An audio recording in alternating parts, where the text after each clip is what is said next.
Nanti aja akan selesai baru saya kasih klarifikasi.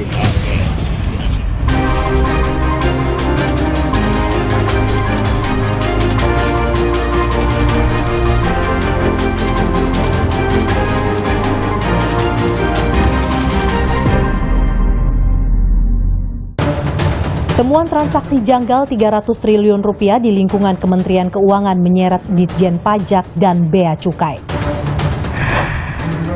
Polisi akan periksa 4 saksi untuk buktikan unsur perencanaan penganiayaan David Ozora. Tak menutup kemungkinan ada tersangka baru dalam kasus ini. Sidang putusan banding Verdi Sambo dibacakan 12 April mendatang secara terbuka. Akankah Sambo lolos hukuman mati? Halo saudara, laporan khusus yang berisi pilihan berita dari ruang redaksi akan mengisi waktu Anda selama 30 menit ke depan. Saya Mercy Tirayo, inilah berita pertama. Temuan kejanggalan harta mantan pejabat pajak Rafael Alun menjadi pintu terbongkarnya sederet harta fantastis pejabat lainnya. Transaksi mencurigakan 300 triliun rupiah di lingkungan Kementerian Keuangan yang menyeret Ditjen Pajak dan Bea Cukai itu diduga pencucian uang. Tapi sebenarnya saya kan ketika ngomongkan 300 triliun itu bicara tentang pencucian uang, bukan korupsi. Coba dibuka lagi semua. Ada transaksi aneh yang melibatkan sekian ratus pegawai Kementerian Keuangan, ya, yang diduga sebagai pencucian uang, bukan korupsi. Saya juga ingin tahu supaya saya tahu siapa saja yang makin terlibat sehingga pembersihan kita juga lebih cepat. Dan ada lagi pertanyaan, udah jelas? Udah jelas semuanya. Udah ya? Bak membuka kotak Pandora.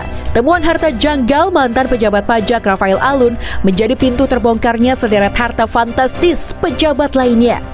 Bermula dari kekayaan tak wajar 56 miliar rupiah, Pusat Pelaporan dan Analisis Transaksi Keuangan atau PPATK juga menemukan mutasi rekening 500 miliar rupiah dari rekening yang terkait dengan Rafael Alun. PPATK pun memblokir 40 rekening milik Rafael Alun, istri, anak, dan perusahaan atau badan hukum yang terkait dengan mantan pejabat pajak itu. PPATK bahkan menemukan dana sekitar 30 miliar rupiah milik Rafael Alun di safety deposit box di salah satu bank dalam bentuk dolar Amerika Serikat. Praktik pencucian uang yang dilakukan Rafael Alun pun terkuak. Sementara KPK kini meningkatkan pemeriksaan Rafael ke tingkat penyelidikan. 37 miliar ya. Jadi uang itu dalam bentuk mata uang asing, dolar Singapura dan dolar Amerika. Jadi ini uang tersendiri di luar dari 500 miliar tadi. Tak sampai di situ, Menko Polhukam Mahfud MD mengungkap temuan potensi transaksi mencurigakan sebesar 300 triliun rupiah di lingkungan Kementerian Keuangan berdasarkan analisis PPATK. Menteri Keuangan Sri Mulyani pun angkat bicara terkait hasil analisa PPATK tersebut. Jadi informasi 300 triliun sampai siang hari ini saya tidak bisa menjelaskan karena saya belum melihat angkanya, datanya, sumbernya, transaksi apa saja yang dihitung, siapa yang terlibat. Karena sampai hari ini di surat yang Pak Ivan sampaikan kepada saya hari Kamis, surat tersebut menyangkut jumlah surat yang disampaikan PPATK pada kami dan list dari kasusnya, tidak ada angka rupiahnya.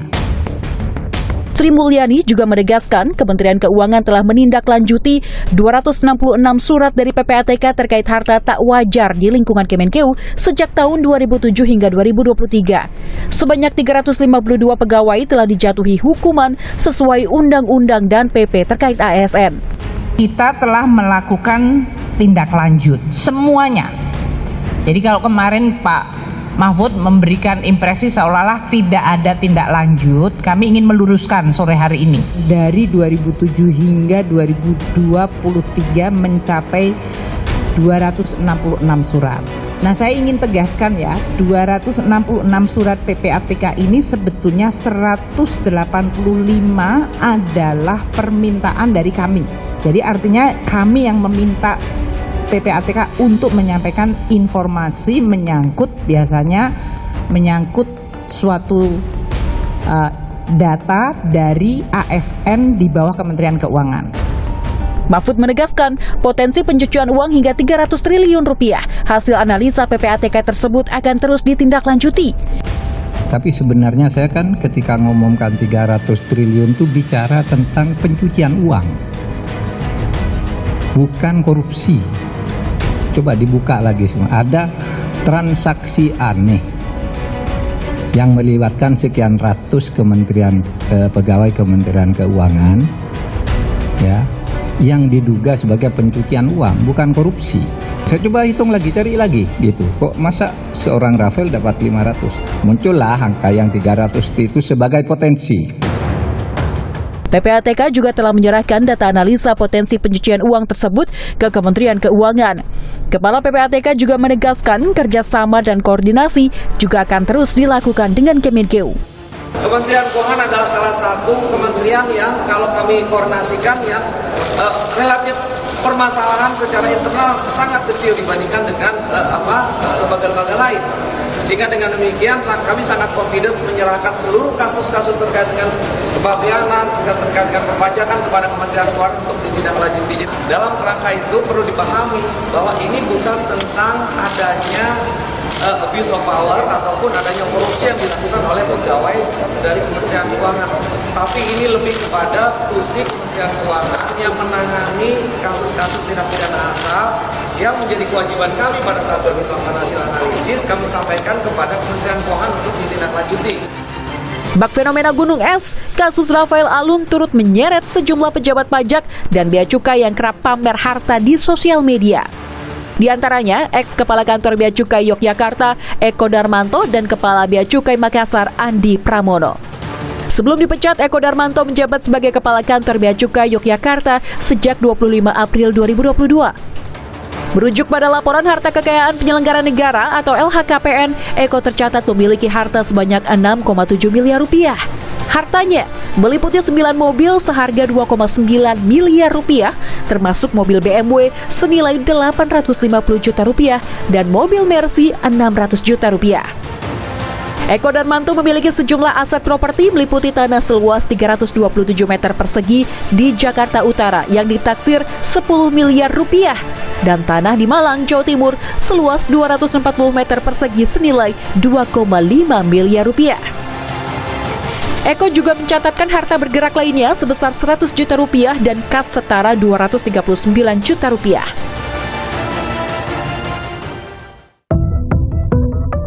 Harta tak wajar senilai 13 miliar rupiah milik Kepala Bea Cukai Makassar Andi Pramono juga menjadi sorotan. Berdasarkan LHKPN tahun 2022, Andi melaporkan 15 aset tanah dan bangunan di berbagai wilayah dengan total nilai 6,9 miliar rupiah. Kemudian, ia juga memiliki 9 mobil dan 4 motor dengan total nilai 1,8 miliar rupiah. Lalu, harta bergerak lain senilai 706 juta rupiah, surat berharga 2,9 miliar, dan kas sebesar 1,2 miliar rupiah. Andi Pramono menjalani pemeriksaan Itjen Kemenkeu sejak pekan lalu dan menghadapi pemeriksaan Komisi Pemberantasan Korupsi atau KPK untuk klarifikasi hari ini. Nanti aja akan selesai baru saya kasih klarifikasi. Temuan kejanggalan harta Andi Pramono bermula dari sorotan gaya hidup mewah anak dan istrinya yang viral di media sosial. Dalam sebuah postingan, warganet menyoroti pakaian bermerek yang kerap dipamerkan anak Andi Pramono serta rumah mewah di kawasan Cibubur yang diduga miliknya. Selain pejabat Kementerian Keuangan, warganet juga menyoroti gaya hidup mewah istri Kepala Kantor Badan Pertanahan atau BPN Jakarta Timur, Sudarman Harjasaputra. Beredar foto istri Sudarman pamer barang-barang mewah, liburan ke berbagai negara, dan naik pesawat first class. Terungkap, Sudarman memiliki kekayaan fantastis 14,7 miliar rupiah, meliputi 8 bidang tanah bangunan senilai 13,9 miliar rupiah, kendaraan senilai 438 juta rupiah, harta bergerak lainnya 600 juta, dan kas senilai 249 juta. KPK pun menyatakan akan segera memeriksa harta Sudarman. Mario Dandi, tersangka penganiayaan David Ozora, tertunduk lesu dan menangis saat menjalani rekonstruksi. Pakar mikroekspresi menilai tangisan Mario Dandi bukan ekspresi kesedihan, melainkan kemarahan. Sementara itu, polisi akan memeriksa 4 saksi lagi untuk membuktikan unsur perencanaan penganiayaan. Tidak menutup kemungkinan adanya tersangka baru dalam kasus ini. Terus begitu saya tahu ini David, saya langsung tanya, kamu apain teman anak saya? Sampai bonyok begini. 3 pekan berlalu, Kristalino David Ozora, korban penganiayaan Mario Dandi, anak eks pejabat pajak, masih dirawat intensif di rumah sakit. Meski belum sepenuhnya sadar, orang tua David mengabarkan kondisi sang anak meningkat signifikan. Dalam akun Twitter pribadinya, ayahanda David, Jonathan Latumahina, mengunggah video yang menunjukkan David sudah merespons sentuhan sang ayah. David juga tengah menjalani terapi musik, termasuk aliran musik yang jadi favorit David, rock metal. Udah seger.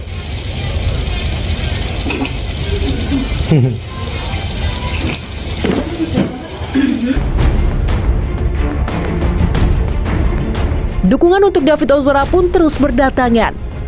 Tak hanya itu, Kapolda Metro Jaya Irjen Pol Fadil Imran juga mendatangi David dan keluarga di rumah sakit. Fadil Imran berjanji, polisi akan menyelesaikan kasus penganiayaan David secara maksimal.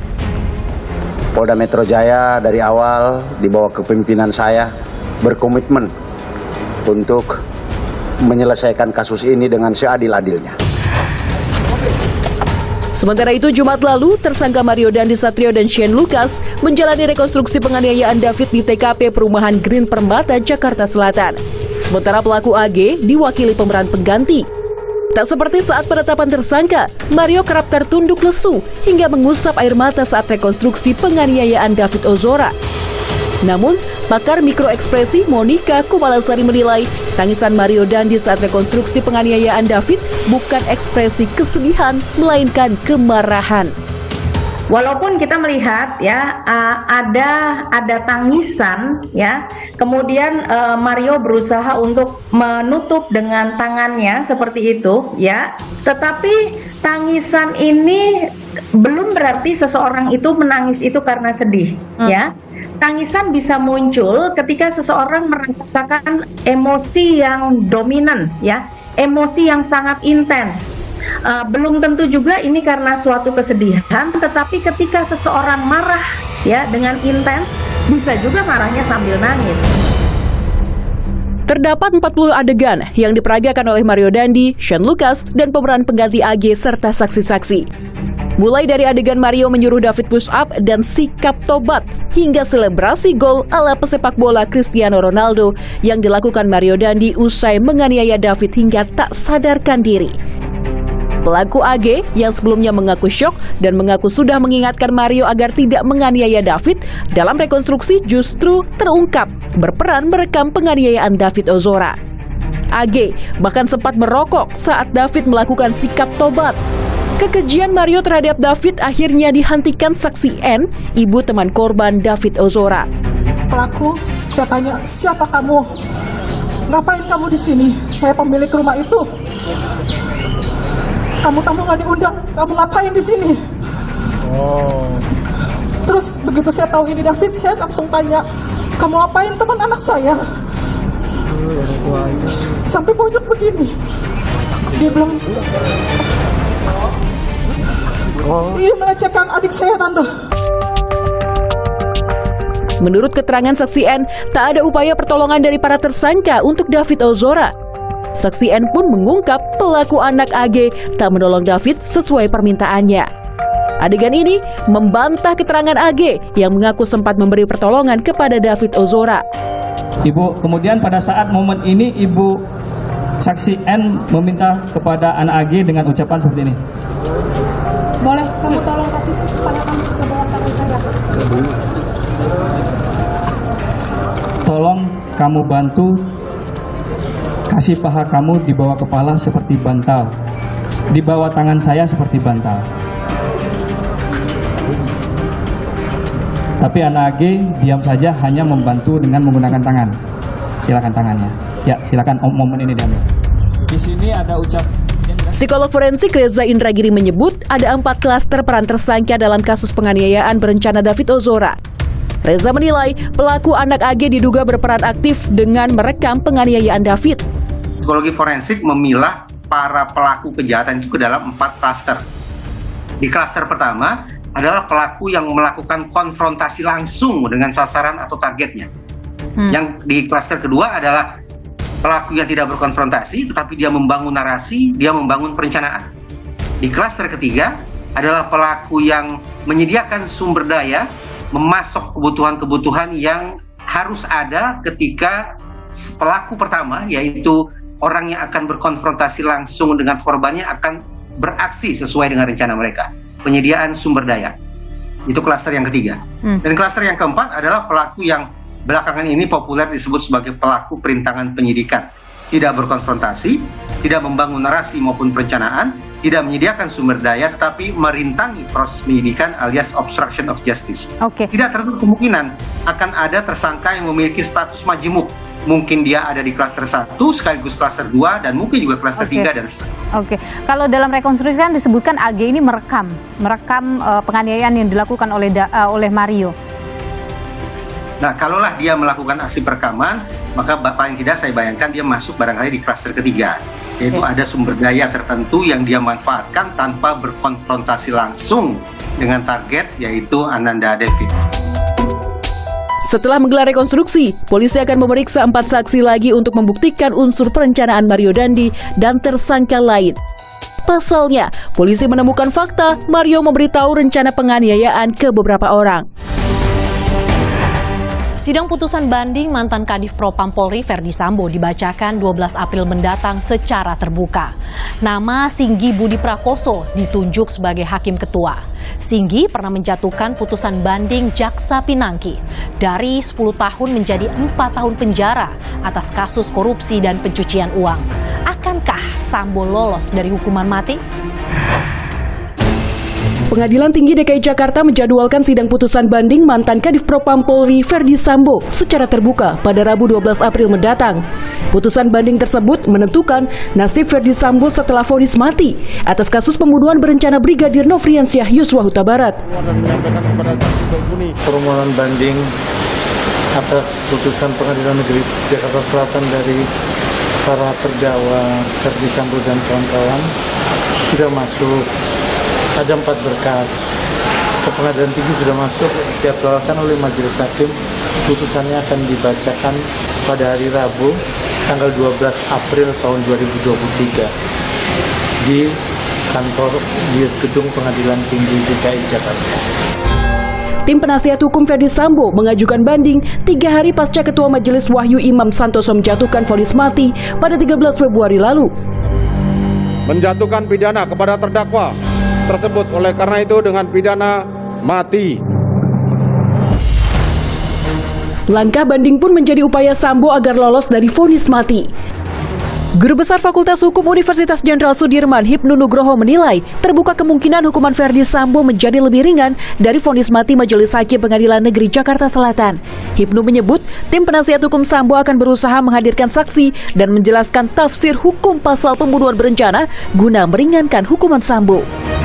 Bahwa Sambo CS punya celah untuk mendapatkan vonis yang lebih ringan? Semua masih berharap, Mbak. Jadi Sambo masih berusaha sepenuhnya untuk mendapatkan suatu hukuman yang lebih ringan. Paling tidak seumur hidup, atau paling tidak diinginkan adalah 20 tahun. Usaha yang terus dilakukan oleh Pak Sambo, baik dengan saksi yang dihadirkan, ataupun tafsir hukum tentang 340. Jadi masih dimungkinkan, Mbak, dalam suatu peradilan ini bahwa apa yang dilakukan oleh penasihat hukum itu semaksimal mungkin. Karena berpikir bahwa bagaimana juga dia mencari hukuman yang paling ringan di antara dakwaan yang pasal 340. Atau kalau mungkin bisa pasal 338, tapi agaknya sulit, Mbak. Risiko karena peradilan kita itu juga tidak lepas dari institusi masyarakat. Pada sisi lain, putusan banding Sambo tak menutup kemungkinan dapat menguatkan vonis mati yang dijatuhkan Majelis Hakim Pengadilan Negeri Jakarta Selatan. Sepanjang bukti yang diajukan oleh penasihat hukum bernilai atau tidak, mempunyai kekuatan hukum atau tidak. Kalau memang tidak, putusan pengadilan banding nanti akan menguatkan apa yang dilakukan oleh putusan pengadilan negeri. Tak hanya Ferdi Sambo, keputusan banding 3 terdakwa kasus pembunuhan Yosua lainnya, yakni Putri Chandrawati, Ricky Rizal, dan Kuat Ma'ruf, juga akan digelar terbuka pada 12 April mendatang. 5 hakim Pengadilan Tinggi DKI Jakarta ditunjuk untuk menangani perkara banding Sambo CS. Nama Singgi Budi Prakoso ditunjuk sebagai hakim ketua dalam sidang banding Sambo CS. Sebelumnya, Singgi Budi Prakoso pernah menjadi hakim di Pengadilan Tinggi Semarang. Salah satu perkara yang paling disoroti, Singgi pernah menangani kasus korupsi dan pencucian uang Jaksa Pinangki. Singgi bersama majelis hakim lainnya menjatuhkan putusan banding Jaksa Pinangki dari 10 tahun menjadi 4 tahun penjara. Selain itu, 4 hakim anggota sidang banding Sambo CS ialah Ewit Sutriyadi, Mulyanto, Abdul Fattah, dan Tony Pribadi. Pengajuan banding Sambo di Pengadilan Tinggi DKI Jakarta bukanlah langkah akhir Sambo untuk lolos dari jeratan hukum mati. Pengajuan tingkat kasasi di Mahkamah Agung menjadi jalan hukum akhir Sambo jika Hakim Pengadilan Tinggi DKI Jakarta tidak mengabulkan banding yang diajukannya. Demikian program laporan khusus edisi kali ini. Saya Mercy Tirayo. Terima kasih. Sampai jumpa.